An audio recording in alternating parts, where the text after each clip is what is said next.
India New Zealand மோதும் ODI போட்டிக்கான squad பார்த்தீங்கன்னா இன்றைக்கி அதிகாரப்பூர்வமாக வெளியே வந்திருக்குங்க. ஸோ இந்த ஒரு ஸ்குவாடில் மிகப்பெரிய அதிர்ச்சி ஒன்று நடந்திருக்கு. அப்படி என்னன்னா, நம்ம எதிர்பார்த்த ருத்ராஜ் கெய்க்வாட் வந்து ஸ்குவாடில் இடம் பிடிக்கல. அதுக்கு என்ன காரணம் அப்படின்ட்டு கௌதம் கம்பீர் ஆணித்தனமாக பதில் சொல்லியிருக்காருங்க. அப்படி என்ன பதில் சொல்லியிருக்காரு, என்ன காரணம் அப்படின்னு தெளிவாக சொல்லியிருக்காருங்க. ஸோ நம்ம சேனல் புதுசாக சப்ஸ்கிரைப் மட்டும் பண்ணிங்க. அப்படி பண்ணியிருந்தால் பக்கத்தில் இருக்க பெல் ஐக்கான் நோட்டீஸ் வரும். ஸோ நிறைய பேர் லைக் பண்ணால் பார்த்துட்டு லைக் பண்ணி பாருங்கள். நீங்கள் கொடுக்குற ஒவ்வொரு லைக்கையும் எனக்கு மிகப்பெரிய மோட்டிவேஷனாக இருக்கும். ஸோ லைக் பண்ணிட்டு பாருங்கள். இந்தியா நியூசிலாந்து மோதும் 3 போட்டி கொண்ட தொடரை வந்து இப்போது ஸ்டார்ட் பண்ண போகிறாங்க இல்லையா. அது வந்து இப்போ ஸ்குவாட் அதிகபூர்வமாக அறிவிக்க வந்திருக்கு. அதில் முதல் போட்டி ஜனவரி 11 போகிறாங்க, இரண்டாவது போட்டி ஜனவரி 14, மூன்றாவது போட்டி ஜனவரி 18 போகிறாங்க. அந்த 3 போட்டியுமே இந்திய அணிக்கு ஒரு மிகப்பெரிய சவால்னு சொல்லலாம். முக்கியமாக சொல்லப்போனால் இந்த 3 போட்டியிலுமே ஏதோ ஒரு போட்டி விராட் கோலி மற்றும் ரோஹித் சர்மா மிஸ் பண்ணுவாங்க அப்படின்ட்டு கௌதம் கம்பீர் ஒரு அறிவிக்கை கொடுத்துருக்காரு. அதுக்கு என்ன காரணம்னு சொல்லியிருக்காங்க. முதல் காரணம், ஏன் வந்து இந்த 15 பேர் கொண்ட ஸ்குவாடில் ருத்ராஜ் கெய்க்வாடுக்கு இடம் கிடைக்கல. ஸோ ருத்ராஜ் கெய்க்வாட் பார்த்துருப்பீங்க, இந்தியா சவுத் ஆஃப்ரிக்கா சீரீஸில் ஒரு மேட்ச் வாய்ப்பு கொடுத்துருப்பாங்க. அந்த மேட்ச்சில் சரியாக அடிச்சிருக்க மாட்டார். அடுத்த மேட்ச் வாய்ப்பு கொடுத்துருப்பாங்க, அதில் செஞ்சுரி போட்டு அசத்திருப்பாருங்க. கிடைச்ச வாய்ப்பை சரியாக பயன்படுத்தியிருக்காரு ருத்ராஜ் கெய்க்வாட். அவருக்கு ஏன் இடம் கிடைக்கல அப்படின்னு கேட்கும்போது அது என்ன சொல்லியிருக்காங்க அப்படின்னா, ருத்ராஜ் கெய்க்வாட் நல்ல ஒரு பிளேயர் தான், இருந்தாலும் இந்த ஒரு ஸ்குவாடில் 15 பேர் கொண்ட ஸ்குவாட் மட்டும் எடுக்க முடியும், அதனால் இவரை வந்து தேர்வு செய்ய முடியல அப்படின்ட்டு ஒரு ஆணித்தனமான பதில் சொல்லியிருக்காருங்க. ஸோ நம்மள கௌதம் கம்பீர் ஒரு மிகப்பெரிய ஷாக்கு. எப்படி ஒரு நல்லா செஞ்சுரி அடித்த பிளேயரை நீங்கள் ஏன் ட்ராப் பண்ணுறீங்க அப்படின்ட்டு ஒரு மிகப்பெரிய கேள்வி எழுப்பிட்டுருக்கு. ஸோ ஸ்டேஸ் ஏர் வரமாட்டோம் எதிர்பார்த்தோம், ஆனால் இன்ஜுரி இருக்குது அவருக்கு, இன்னும் சரியாகலை. இருந்தாலும் வைஸ் கேப்டன் பதவி கொடுத்துட்டாங்க. அடுத்து நம்ம சொன்ன மாதிரி பும்ரா மற்றும் ஹர்திக் பாண்டியாவுக்கு ரெஸ்ட் கொடுக்கப்பட்டிருக்கு. நம்ம ஆல்ரெடி இது குறித்து வீடியோ போட்டிருந்தோம். கரெக்டாக பும்ரா மற்றும் ஹர்திக் பாண்டியாவுக்கு வந்து ரெஸ்ட் கொடுக்கப்பட்டிருக்கு. இப்போ அந்த 15 பேர் கொண்ட ஸ்குவாட் யாருன்னு பார்த்தலாம். ஸோ வந்து கேப்டனாக கில் வந்து வழி நடத்துகிறாங்க. நம்ம சொல்லிகிட்டு இருந்தோம், கில்லு தலைமையாக இந்தியாவிலே ப்ளே பண்ணால் கண்டிப்பாக இந்தியனுக்கு மிகப்பெரிய பேக்ஃபயர் அமையும் அப்படின்ட்டு.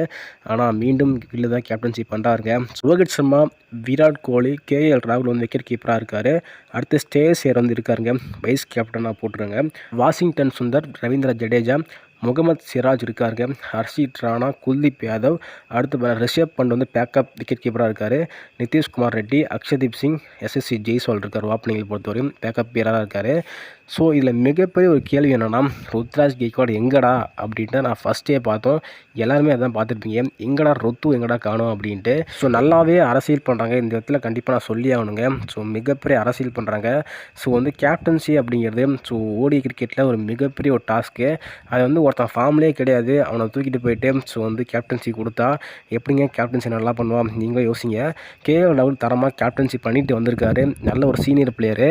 அவருக்கு வந்து அந்த வாய்ப்பை கொடுத்துருக்கலாம். ஆனால் அவருக்கும் வாய்ப்பு கொடுக்காம ஒரு நல்ல ஃபார்மில் இல்லாத பிளேயருக்கு கேப்டன்சி கொடுத்து பேட்டிங்கும் சரியாக ப்ளே பண்ணி ஓப்பனிங்கும் நல்லா விளையாடுறான்னு சொன்னால் நீங்கள் வந்து ஏற்றுப்பீங்களா? நல்லா விளையாடுவாரா ஃபஸ்ட்டு அவர் அப்படிங்கிற மாதிரி கேட்க தோணுதுங்க. இத்தனை பிளேயரை செலக்ட் பண்ணி எடுக்க தெரிஞ்ச பிசிஐ மற்றும் கம்பீருக்கு அந்த ஒருத்தரை வந்து நீங்கள் பார்க்கலையே. ஒருத்தர் ஃபார்மில் இல்லையா என்ன, ஃபார்மில் தரமான ஃபார்மில் இருக்கார். ரீசெண்டாக சதம் அடிச்சிட்டு வராரு. அவருக்கு என்னங்க குறை, ரீசெண்டாக டொமஸ்டிக் கிரிக்கெட்டில் செம்மையாக ப்ளே பண்ணிகிட்டு இருக்காரு. அவருக்கு என்ன ஃபார்ம் இல்லையா, என்ன காரணம்னு சொல்லியிருக்காங்க அப்படின்னா, 15 பேர் தான் எடுக்க முடியும் ஸ்குவாடில், அதனால் இடம் கிடையாது அப்படின்னு ஒரே வார்த்தையை முடிச்சிட்டாங்க.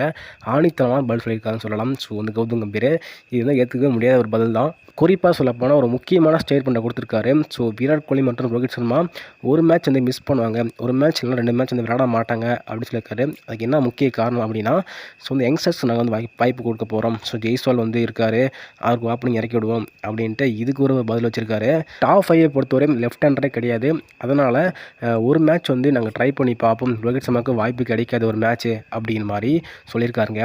ஸோ இதெல்லாம் பார்க்கக்குள்ள 2027 இவருக்கு வந்து கண்டிப்பாக கோச்சாக நீடினார்னா இந்திய அணியில் ரோஹித் சர்மா மட்டும் விராட் கோலி இருக்க மாட்டாங்க. சார் நீங்கள் சொல்லுங்கள், இந்த ஒரு ஸ்குவாடில் உங்களுக்கு என்ன வந்து சாட்டிஸ்ஃபைடாக இல்லை அப்படிங்கிறத கருத்துக்களை போட்டுவிடுங்க. ஸோ நான் ஒரே ஒரு கேள்வி கேட்குறேன், கேப்டன்சி பார்த்தீங்கன்னா நம்ம யாருக்கு கொடுத்துருக்கணும், ஸோ கேப்டன்சி இவர் பண்ணுறது சரியாக கரெக்டாக அப்படிங்கிறத கமெண்ட்டில் தெரிவிங்க.